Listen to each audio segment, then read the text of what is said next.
रास्ते से निकल लेता हूँ, मेरा रास्ता साफ हो जाता है। क्योंकि लोग देखते हैं तो कहते हैं कि हट जाओ, ये पंडित बिसहरिया जा रहा है। पंडित बिसहरिया तुम? अरे चंडाल, कमीना, बेहुदा, नालायक, निपुत्री, तेरी ये हिम्मत मेरे राज दरबार में आकर के मुझसे शरारत करेगा तुम निकाला धक्का पड़वा तुमको जंग हुआ ना राजन, तूने मुझे निपुत्री कहा है ना? अगर मैं भी तुझे निपुत्री नहीं बनाया तो मेरा नाम पंडित बिस्तर नहीं।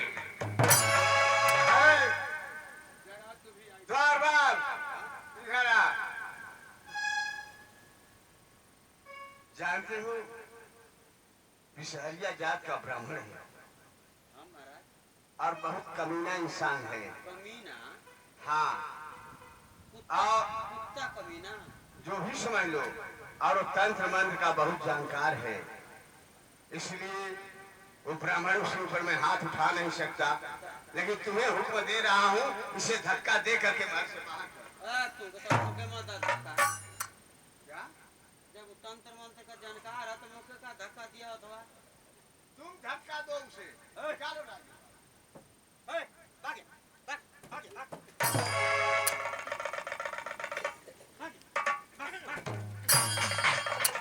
अबे भाग लो।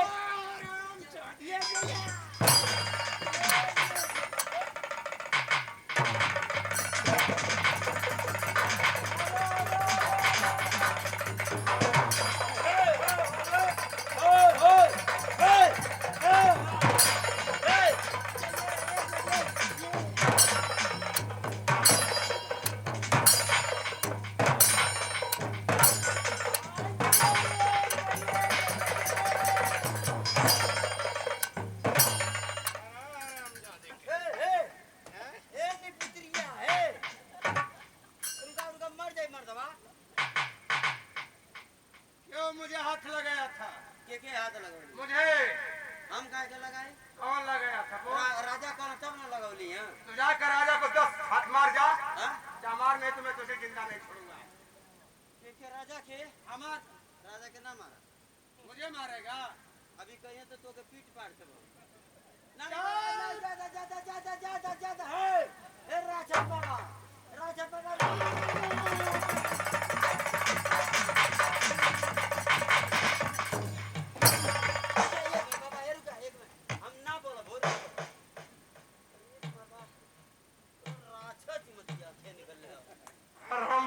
कहीं कहो, अगर तू मेरे सामने आ गया तो मैं तुझे कच्चा खा जाऊंगा।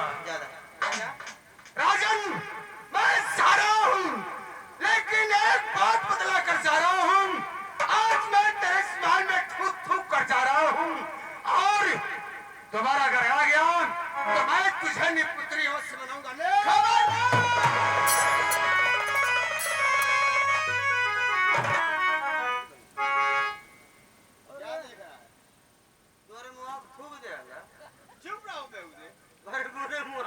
अरे शानदार, वहाँ चुका है राज दरबार में। द्वारपाल बहुत खतरनाक आदमी लगा था भाई। हाँ, वो शानदार सुबह सुबह आया करके हम लोग का दिमाग खराब कर दिया। एक काम करो, चलो हम लोग जंगल में शिकार करने के लिए चले। हम लोग का मन बहल जाएगा उस बात को। जंगल में महाराज बड़े बड़े जानवर होंगे, तुम इसकी चिंता मत करो, मैं हूँगा। अरे वही में कुल भूतों पर है तो ना कुल। बार बार मैं कहता हूँ चलो मेरे साथ। बगीचे में शिकार करे, मार लेना, चीखुड़ माटा उठा कुल मार देना था। अरे बेहुदे चीखुड़ माटा और छछुंदर और चूहा यही शिकार करेगा तू। बिना खतरा का शिकार हम। चुप बेहुदे, चलो मेरे साथ जंगल में। चल जा।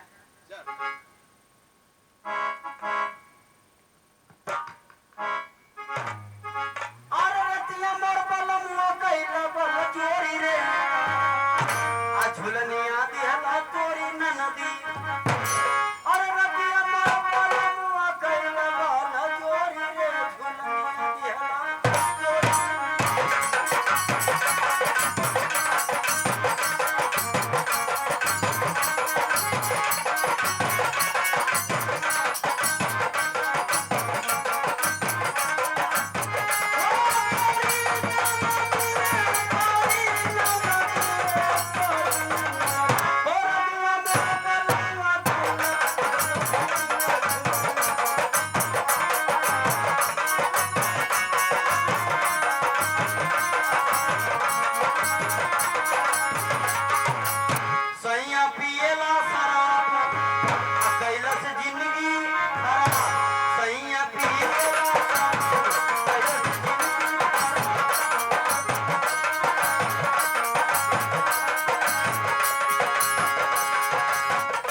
तुम्हें बच कर चलना होगा। हम तोरे पीछे पीछे रह, तू आगे करा। ठीक है, तुम घबराओ नहीं। अगर कोई जानवर आ जाए तो हिम्मत रखना, डरना नहीं। बाग तू आगे, तू न मरेगा, पाछे से न मराई। तो हर बार उस जानवर को मैं मार दूंगा ना। तू अगर पिटेगा तुरंत भाग जाएगा। ठीक है चलो। जानवर जहाँ मारला धावा बोल दे हम तुरंत। चलो ठीक है चलो। चला। अरे बनवारी होती हला जिंदगिया सवारी, अरे तोरे चरलिया पे अरे महिमा निराली बनवारी होती हला जिंदगिया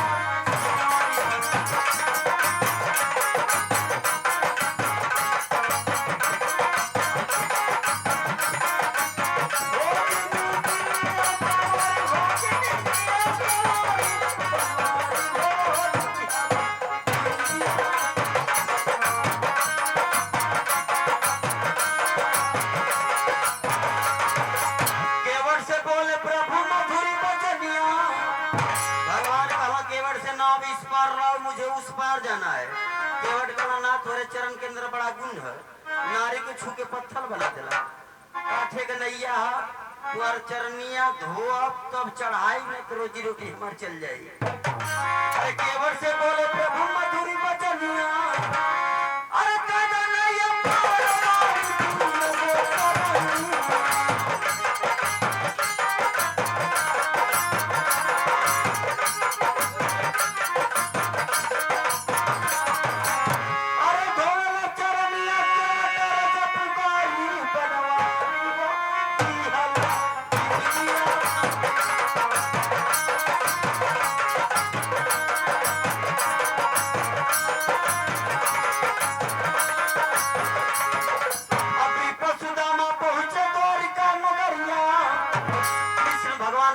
सुदामा धीरे न बड़ा संकट मुसीबत सहले के पास अपने मित्र कृष्ण जी के पास पहुंचलो, भगवान के पास। भगवान को पता लग गया हमारा मित्र संकट का मारा हुआ मेरे पास आ गया। सिंहासन पर से भगवान नंगे पांव करके दौड़ पड़े और जाके सुदामा जी अपने मित्र के गले मिल गए। भगवान पकड़ के लगना रोए। अरे देखो सुदामा पहुंचे द्वारिका नगरिया, अरे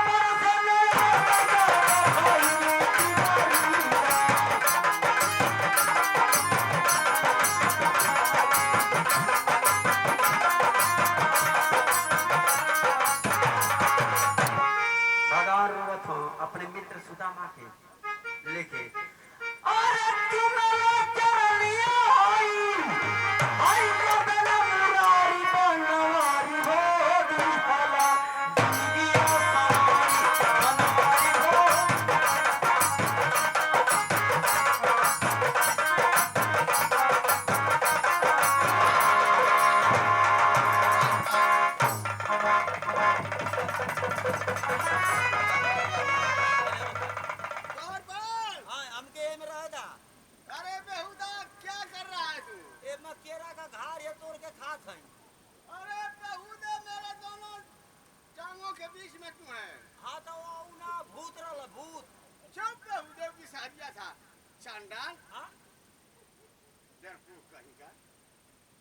अरे लुक पर ले रहा वो भी सहरिया था।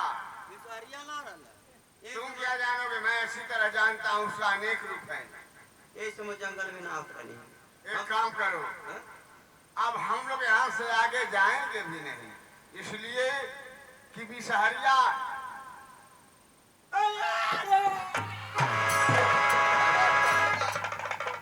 अरे चंडा तू मुझे भी गिरा देगा। बिसहरिया ना भूत है, भूत है, लुक बार था वो बिसहरिया था। अब यहाँ से हम लोग का आगे जाना ठीक नहीं है, इसलिए कि बिसहरिया सुबह सुबह उसका जो मुंह देख लेता है तो जानते हो बहुत बड़ा अनर्थ हो जाता है, शुभ अशुभ हो जाता है, इसलिए हम लोग वापस महल चलेंगे। चलो चला बात चला। अरे गाल लुक बार था करीब है नहीं।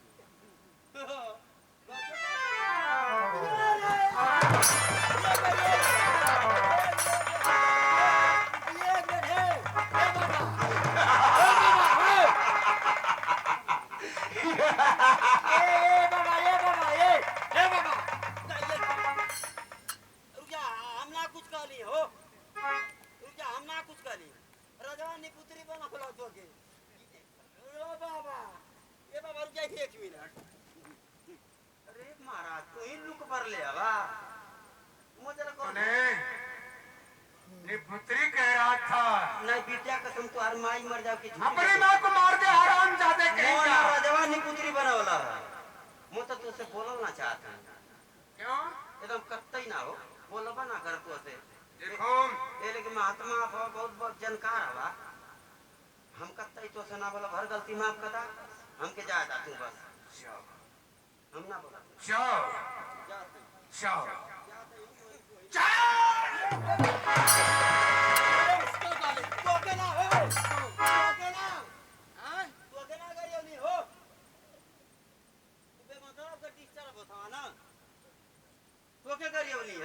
गाली दे रहा था। इसको गाली दे रहा था हम कह क्यों तो जान मार बचले गरीब है कि हम फांसी में पड़ले मर गल हते तू अकेला आप गरीब नहीं आराम ज्यादा कहीं काम ज्यादा बाबा क्षमा कराम जा जाओ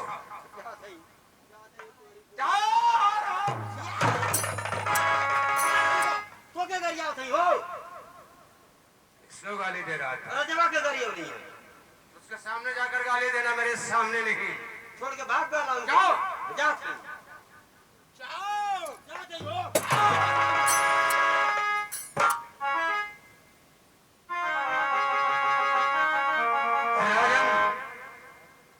तूने मुझे नहीं पुत्री कहा है ना, आज मैं अपने अंदर इतनी शक्ति पड़ करूंगा कि इसमें लोग मुझे जानेंगे और मैं जिसको चाहूंगा उसको ऐसा ही बनाऊंगा।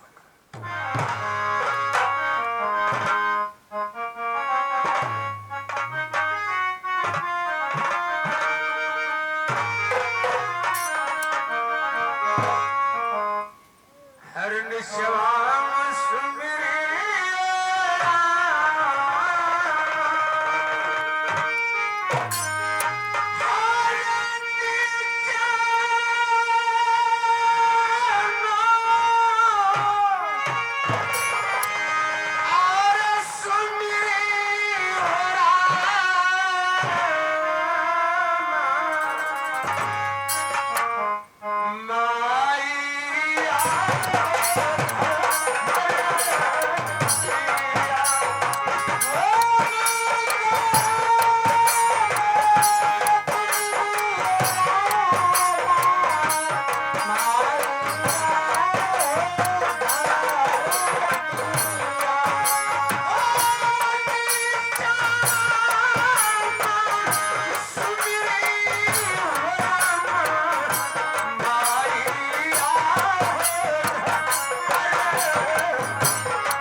Oh,